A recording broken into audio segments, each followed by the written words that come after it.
Now we're going to demonstrate the use of starttls on a pair of Vagrant virtual machines. So up top we have the sender machine, and down below we have the recipient machine. These have postfix installed as pre-configured by the Debian package.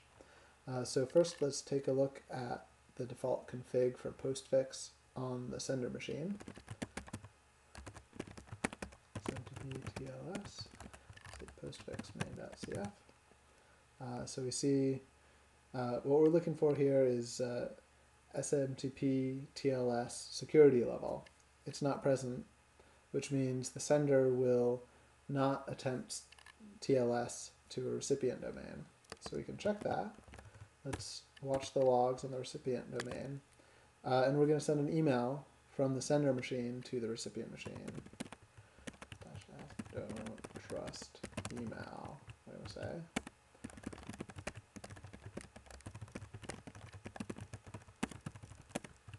Seriously.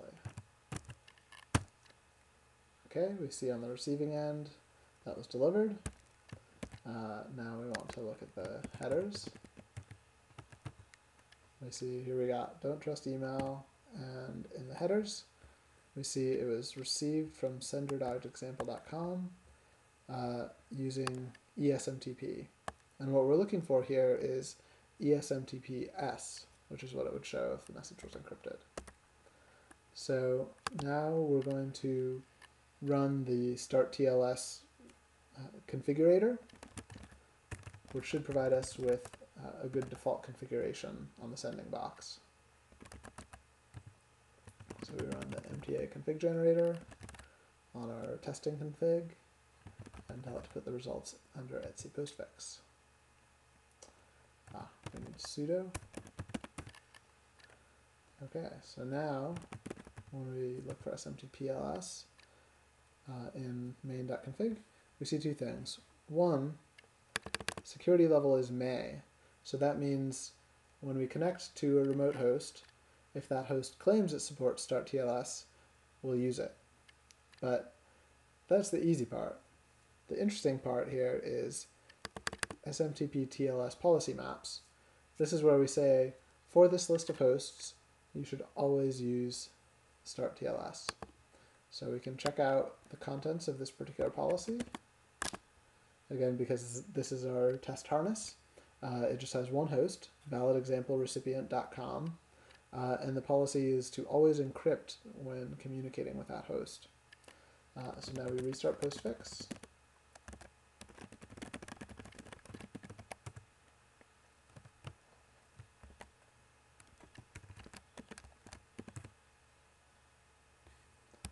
And now let's watch the logs again as we send another mail.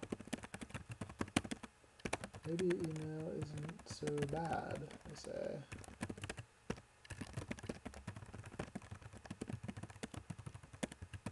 Maybe. So we can see here, we received mail from the sender. Now we want to check, was it encrypted? You see down there at the bottom, view the headers, and look at that. Received from sender.example.com using TLS version 1.1 with cipher ACDH AES256 SHA. So that's great. But what we really want to see is what happens when there's a man-in-the-middle attack. Someone is preventing valid example recipient from advertising its starttls support to the sender. Well, the simple way to simulate that is just by turning off starttls on validexamplerecipient.com. So we'll edit the postfix configs here on the bottom. And here's the parameter. Note it's SMTPD use TLS. So this controls whether it supports TLS on the receiving end. So we set that to no. And we restart the service.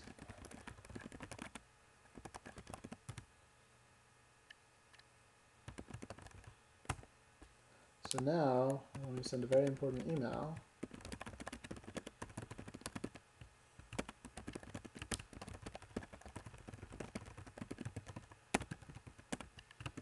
hope it's not plain text. And we see on the bottom a connect from the sender, and then an immediate disconnect. And there was no mail delivered in between. That's because the sender connected to the receiver, saw there was no starttls advertised, and queued the mail. We can see this in the sender logs too.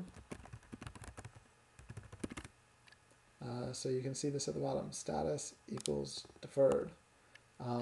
TLS is required, but was not offered, and so now that mail is sitting in the queue. So if we then re-enable starttls on the receiver,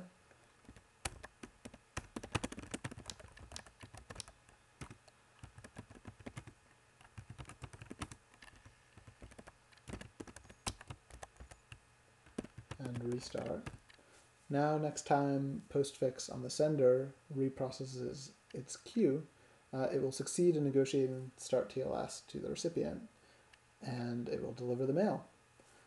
So this is available today, and you can check it out on our GitHub repo.